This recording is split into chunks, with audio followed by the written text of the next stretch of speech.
שלום וברכה, כאן רואה חשבון אוהד שטראוס, והיום אני רוצה לתת לכם במתנה כלי לחישוב כדאיות האם לפתוח חברה או עצמאי.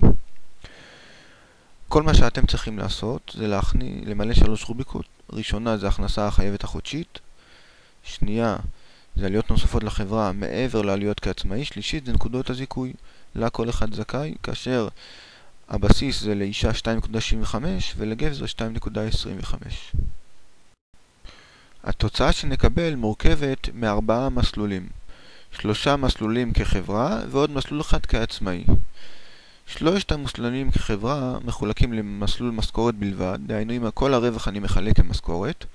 מסלול דיבידנד, זה אומר שכל הרווח אני לא מושך משכורת אלא רק מחלק דיבידנד מכל הרווח שנוצר לי, ושילוב של משכורת פלוס דיבידנד, כאשר הנקודת בסיס שלי שמהמשכורת אני מושך 20,000.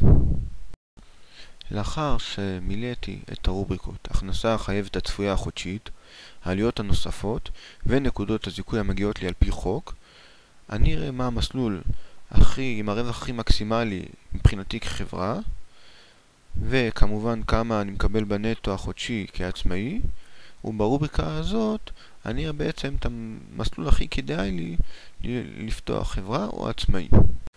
בואו נראה עכשיו איך בפועל עובד האקסל.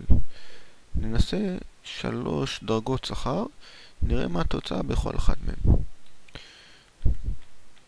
בדוגמה הראשונה ניקח 20,000, הכנסה צפויה לאחר הוצאות. מסלול המשכורת בלבד כחברה יישאר לי בפועל בכיס 13,472. אם אני אלך למסלול הדיבידנד יישאר לי רק 10,716, ומסלול השילוב בעצם הוא לא לוקח בחשבון מכיוון שהמשכורת הבסיס היא יותר גבוהה מההכנסה, לכן אנחנו לא לוקחים אותו בחשבון. יוצא מצב שהמסלול הכדאי ביותר זה מסלול המשכורת. כעצמאי הרווח שלי יהיה 14,262, כמובן מה שאומר שעדיף לי להישאר כעצמאי ברמה כאשר יש לי רק הכנסה של 20,000 לאחר הוצאות. דוגמה שנייה, נניח שיש לי 35,000 הכנסה חודשית. במצב הזה, אם אני מושך הכל כמשכורת יש לי 21,000, כדיבידנד יש לי 19,266, ומסלול השילוב יש לי 22,374. אני רואה שבאמת עדיף לי את מסלול השילוב מבחינתי כחברה, וגם יותר מהעצמאי עדיף לי את המסלול של החברה, מסלול השילוב. דוגמה שלישית ואחרונה, לצורך העניין יש לי הכנסה של 50,000 ש"ח בחודש. אני רואה שהמסלול עוד פעם הכי כדאי לי זה מסלול השילוב של הדיבידנד והמשכורת, וגם אם נסתכל משווה לעומת עצמאי עדיין שווה לי יותר כמסלול החברה מאשר מסלול העצמאי.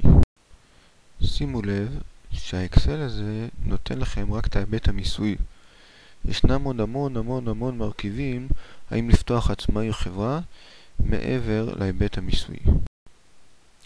לכן צירפתי דף הנחיות בו מסביר מה זה האקסל וכן מה הוא לא לוקח בחשבון.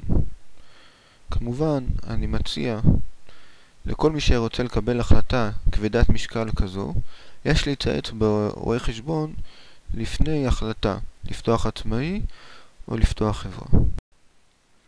אם יש לך עסק ואתה רוצה לבחון האם כדאי לך להיות עצמאי או בעל חברה, צור עמי קשר במספר 0545-983-955.